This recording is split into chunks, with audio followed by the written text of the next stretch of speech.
Dependent personality ڈس order. Dependent personality ڈس order کی شکایت کو ایک وسیع پیمانے پر اور بہت زیادہ ضرورت کے طور پر بیان کیا جاتا ہے، جس سے چپکنے والے طرز عمل کے ساتھ ساتھ علیحدگی کے خدشات پیدا ہو جاتے ہیں۔ یہ نمونہ ابتدائی جوانی سے شروع ہوتا ہے اور مختلف سیاق و سباق میں موجود ہے۔ دوسروں کی مدد کے بغیر مناسب طریقے سے کام نہ کرنے کا خیال خود میں پیدا ہو جانا، غیر منحصر شخصیت کے عارضے میں مبتلا افراد کو دوسروں کی ضرورت سے زیادہ مشورے اور یقین دہانی کے بغیر روزمرہ فیصلے کرنے میں بڑی مشکل پیش آتی ہے، جیسے لباس کیا پہننا ہے۔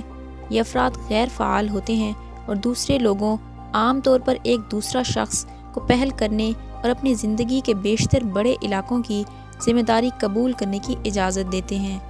اس عارضے کا شکار عام طور پر والدین یا شریک حیات پر انحصار کرتا ہے کہ وہ کہاں رہنا چاہتا ہے، انہیں کس قسم کی ملازمت کرنی چاہیے اور کن لوگوں سے دوستی کرنی چاہیے۔ اس عارضے میں مبتلا افراد کے والدین کو کپڑے پہننے کا فیصلہ کرنے کی اجازت مل سکتی ہے، ان کے ساتھ مل کر رہنا چاہیے، انہیں کس طرح فارغ وقت گزارنا چاہیے اور کون سا اسکول یا کالج میں جانا چاہیے۔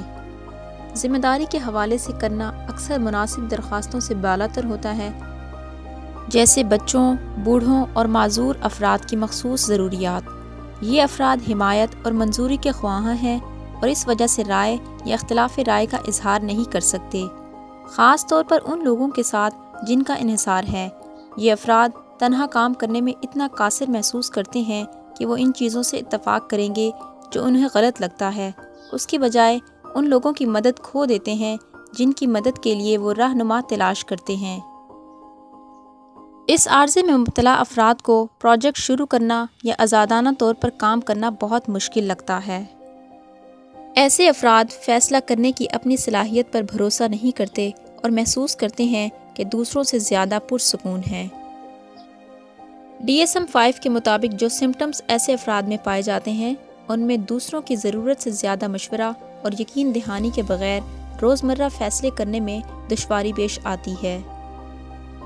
دوسروں کی پرورش اور مدد حاصل کرنے کے لیے ضرورت سے زیادہ لمبائی تک جانا پڑتا ہے، ناخوشگوار کاموں کو کرنے کے لیے رضاکارانہ خدمات تک۔ اپنے آپ کی دیکھ بھال کرنے کے قابل نہ ہونے کے مبالغہ آمیز خدشات کی وجہ سے تنہا تکلیف یا لاچار محسوس کرتے ہیں۔ ایسے افراد قریبی تعلق ختم ہونے پر فوری طور پر دیکھ بھال اور مدد کے ذریعے ایک اور رشتے کی تلاش شروع کر دیتے ہیں۔ عام آبادی میں اس عارضے کے پھیلاؤ کا تخمینہ 1% سے بھی کم ہے۔ مردوں سے زیادہ خواتین کو انحصار کرنے والی شخصیت کا عارضہ پایا جاتا ہے۔ ڈیپینڈنٹ پرسنالٹی ڈس آرڈر والے افراد کو علاج معالجے کے لیے نفسیاتی علاج پر غور کرنا چاہیے۔ کوگنیٹیو بیہیویئرل تھراپی خراب سلوک کرنے کے سوچنے کے نمونوں، ایسے عقائد کو مرکوز کرتی ہے جو اس طرح کی سوچ کو جنم دیتے ہیں، اور علامات یا خصلتوں کو حل کرتے ہیں جو عارضے کی خصوصیت ہے، جیسے اہم زندگی کے فیصلے کرنے میں عدم اہلیت یا رشتوں کو شروع کرنے میں ناکامی۔ اس قسم کے ڈس آرڈر کی شکایت میں اکثر دیر پا تھراپی یا علاج کی ضرورت ہوتی ہے۔